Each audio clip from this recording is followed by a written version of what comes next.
Lift with her children at a station. She politely asks a couple to make space for them, and they shout at her, "You Jewish people, you think you own the world. You stink." A Jewish man walking home from synagogue is pelted with a glass bottle by an attacker shouting, "Dirty Jew."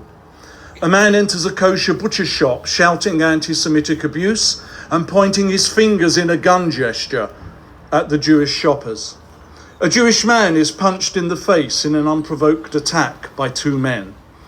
Two men enter a synagogue and threaten Jewish worshippers as they pray. A Jewish man is approached by another man brandishing a large knife and shouting, "Filthy Jew."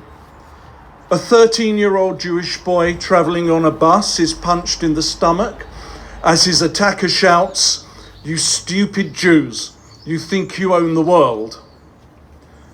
A Jewish mother is subjected to obscene anti-Semitic abuse outside her home while waiting with her baby for a taxi to the hospital. A synagogue and multiple local businesses are daubed with anti-Semitic graffiti, accusing Jews of a horrendous crime. Jews were forced to become accustomed to attacks such as these under the Nazi regime during the years immediately before the start of World War II. But here's the thing. These incidents did not take place in Germany in the 1930s. They are just some of the attacks carried out on Jewish people during the last 2 months alone in one area of London, no more than 15 miles from here. All are currently being investigated by the police. The Holocaust was made possible by one thing and one thing only: anti-Semitism, a 2,000-year-old hatred that holds Jews responsible for the world's most serious problems and injustices. It became the defining ideology of an evil regime that drove it into every nook and cranny of German life. Wicked lies about Jews being greedy, corrupt, disloyal, and even subhuman were broadcast relentlessly to the German people using every means of communication available: public speeches, pamphlets, newspapers, radio, and even the cinema. Hating Jews for crimes of which they were innocent became official policy and a way to demonstrate publicly that you were on the right side. Auschwitz, gas chambers, mass executions were the final destination of the Holocaust, but it began years earlier with whispers about imaginary Jewish wealth and power. Those whispers led to discrimination. Discrimination led to public abuse. Abuse led to random acts of violence in the streets. Violence led to imprisonment in walled ghettos, and ghettos led to extermination camps and murder on a savage and unimaginably vast scale. Anti-Semitism was the engine that powered this insanity. Rampant anti-Semitism and the Holocaust went hand in hand. Without the former, the latter could not have occurred. Now, many of you already know this, but I emphasize it because it is important to understand that this is the nightmare from history that is at the forefront of the minds of Jewish people whenever anti-Semitism resurfaces. Not just, this person dislikes me because I'm Jewish, but the awful knowledge of where that dislike can lead if it spirals out of control. And for the last 5 years, although not in Thurrock, as Councillor Hewlin rightly points out, it has felt very much as though anti-Semitism has been on the verge of spiralling out of control. Anti-Semitic hate crime has risen relentlessly year on year since 2014.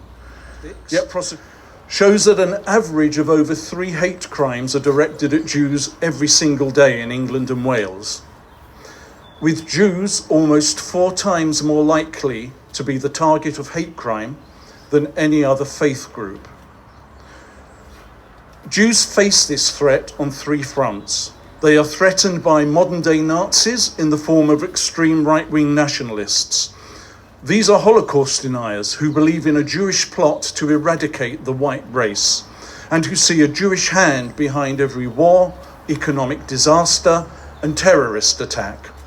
Secondly, Jews are threatened by Islamist extremists whose hatred for the world's only Jewish state has fueled a mission to eradicate Jews, not just in Israel, but globally.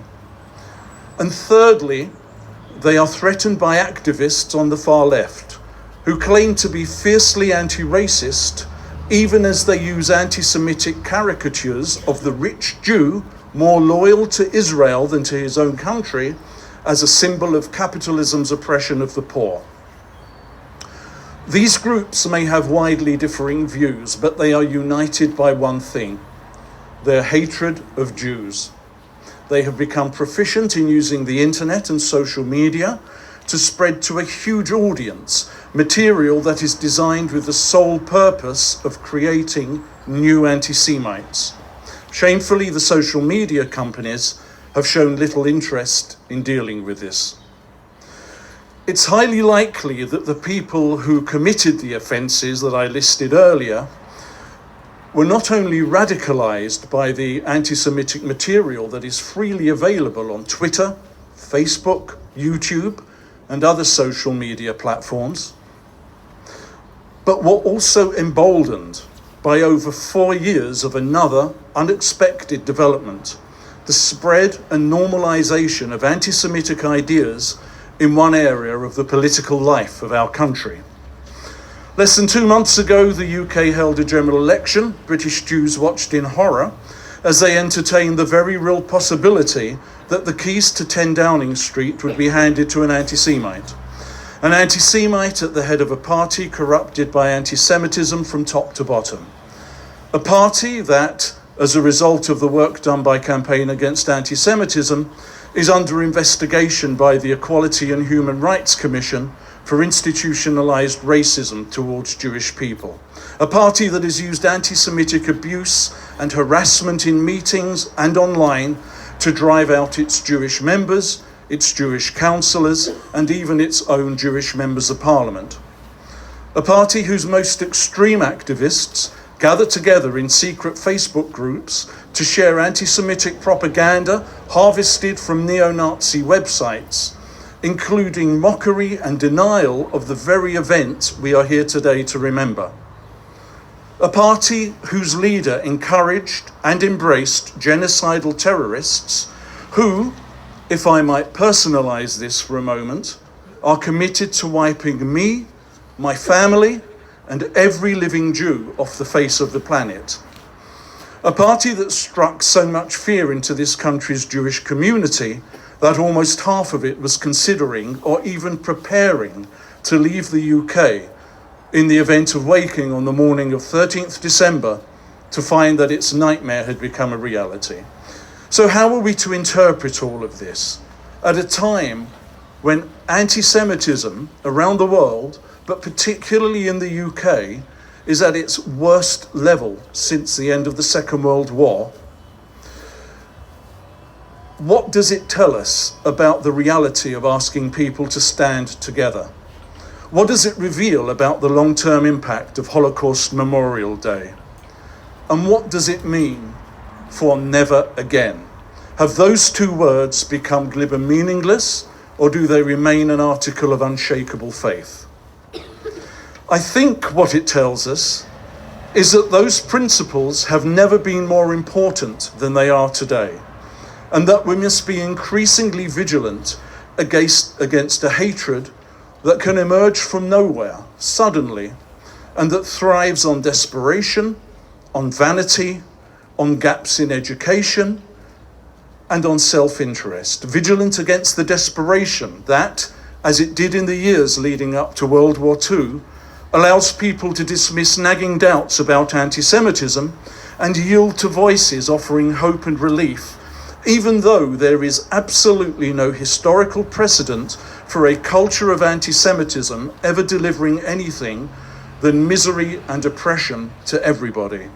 Vigilant against the vanity that comes from the unshakable conviction that commitment to progressive values means one automatically owns the moral high ground. When one side believes it is entirely virtuous and its opponents are therefore wholly evil, objectivity is lost. It becomes possible to become convinced that the bad thing one is doing is justified in the pursuit of the greater good.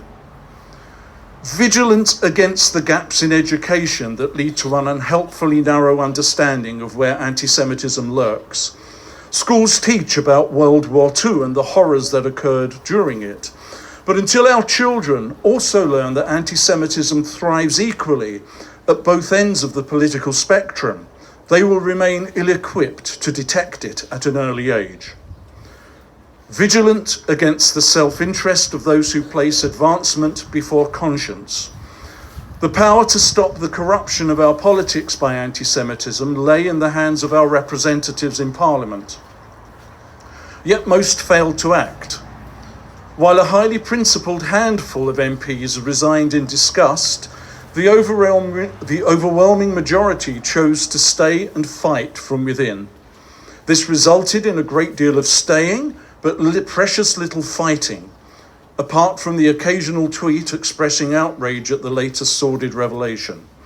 Were they motivated by a genuine desire to stay and drive the scourge of anti-Semitism from their party? Or were they driven by self-interest as they saw the possibility of victory on the horizon? Only they can answer. By choosing to stand together, we upheld this country's historic democratic values of decency and tolerance at a critical time. If we are to continue to do so, it will be because recent events have reminded us that we must continue to stand together and remain constantly on guard for the inevitable reappearance of an old hatred dressed in new clothes. Thank you.